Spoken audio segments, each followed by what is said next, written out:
Are you a sensitive person who cares deeply about others and you struggle with saying no? Do you often try to laundry list explain why you must say no? Or maybe you ghost people with the hopes that their request will simply just go away? Then this video is for you as I talk about 3 common mistakes that happen when trying to say no and how to say no the right way. Hello, darling soul, and welcome. I'm Carolyn, and I partner with horses to help you, the empath, get out of your head, into your heart, and awaken to your true power. As a sensitive soul who cares deeply about others, we are wired and conditioned to be so other-focused that we will do just about anything to please and appease, to fix and force the things and the people outside of ourselves through our effort and our energy. If I just do enough, give enough, help enough, care enough, support them enough, then they'll be happy and content, which means then they'll be happy with me, which means then I'll finally be enough. Then I can finally rest.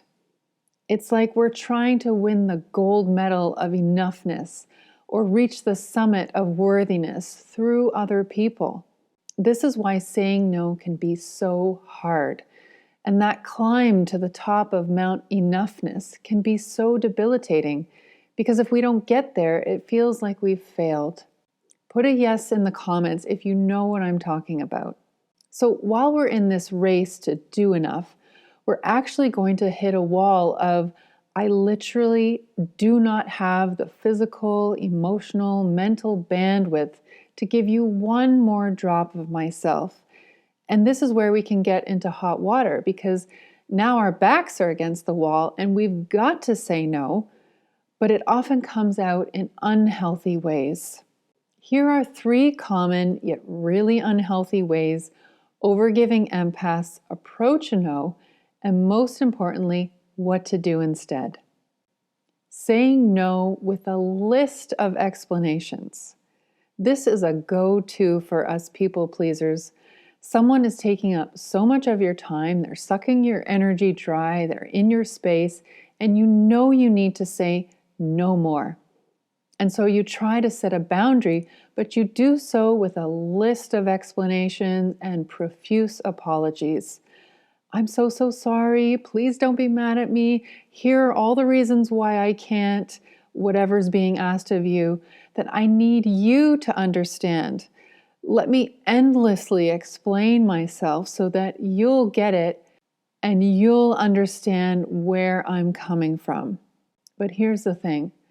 People who have good boundaries, who know how important they are, and who have them firmly and powerfully in place for themselves, don't need explanations. They already get it. It's the boundaryless energy suckers who don't get it, who will never get it through explanation, but only perhaps, if they're willing, through implementation. And since we can never, ever make someone do anything, what we can always do is model something for them. And this is actually the greatest gift we can give. That is how we can actually help them, which we want to do so badly. Don't make them, model for them.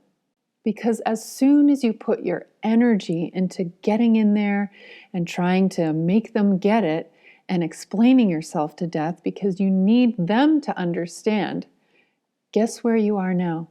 You've crossed over their boundary and into their space. Neediness is the very essence of breaking boundaries. They don't need your explanations if you don't need their understanding, and vice versa.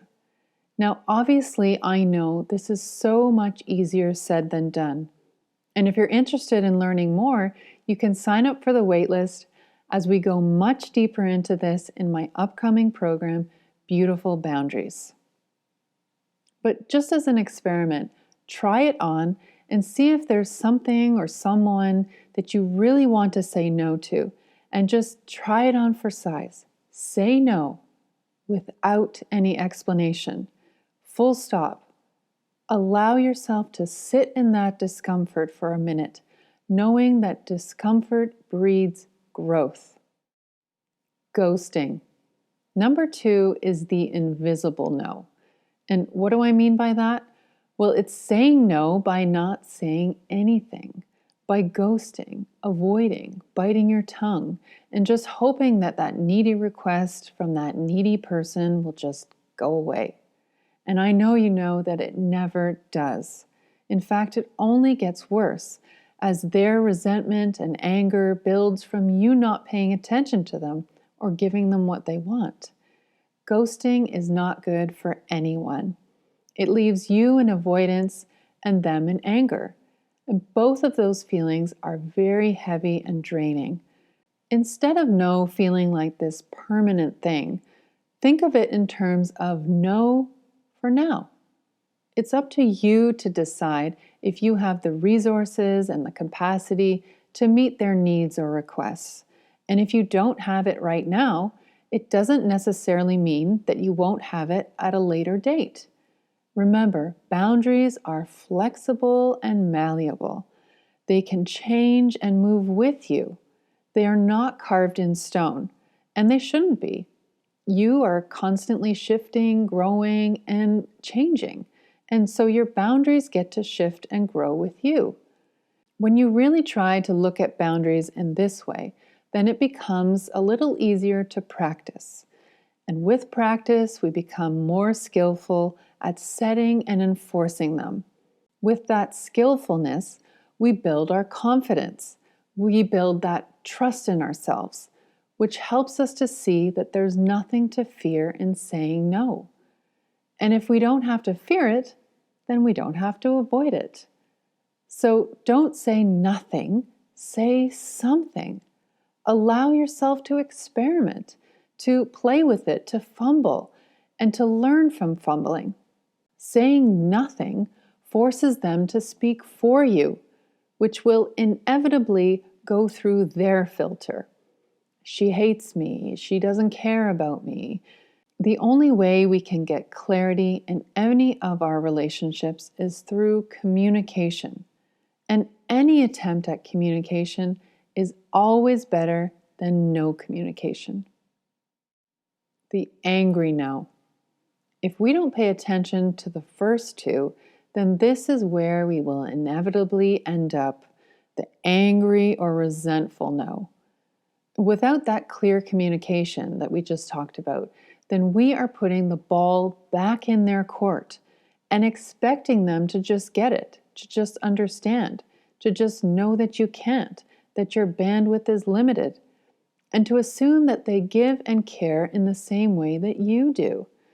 And we all know that nothing good ever comes from silent expectations and assumptions. Again, if you don't at least try to say no, to practice it no matter how messy, then you are on the inevitable train to Angerville, where it's not a matter of if, but of only when you will erupt by either lashing out or stewing in resentment. These are toxic energies to be in. And if you're dealing with a toxic or difficult person that you're wanting to set boundaries with, then why create more toxicity for yourself?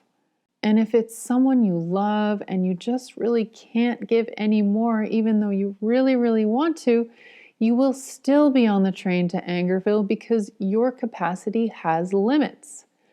Your capacity is not infinite. And if you don't draw your line in the sand, how could anyone possibly know where it is? Which means you're then asking others to magically see what's invisible and getting angry when they don't. So instead of saying yes, yes, yes, waiting, hoping, expecting them to know where the line is, give yourself and them the gift of a loving no. Before it crosses the red-hot line into anger, you will push yourself into the discomfort zone by saying no before it hits the angry zone.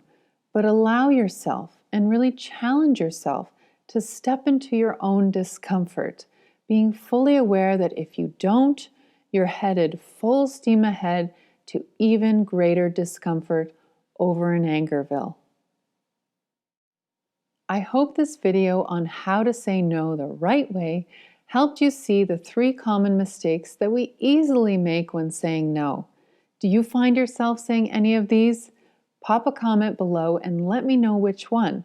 I really love hearing from you. If you'd like to learn more about how to say no and set boundaries in a loving and healthy way without guilt, shame, or anger, then my upcoming program, Beautiful Boundaries, just might be for you. You can click on the link below to sign up for the waitlist and be notified first when the course opens up. And if it's community you're looking for, please join me in my Facebook group, the Gentle Warrior Collective, to be part of our growing circle of big-hearted empaths who feel all the things as much as you. And as always, if you received any benefit from this video, please show it some love by giving it a like and click subscribe, leave a comment. This will help me continue to create more videos to support you with getting out of your head, back into your heart, and awakening to your true power. Thank you so much for watching. Have a beautiful day.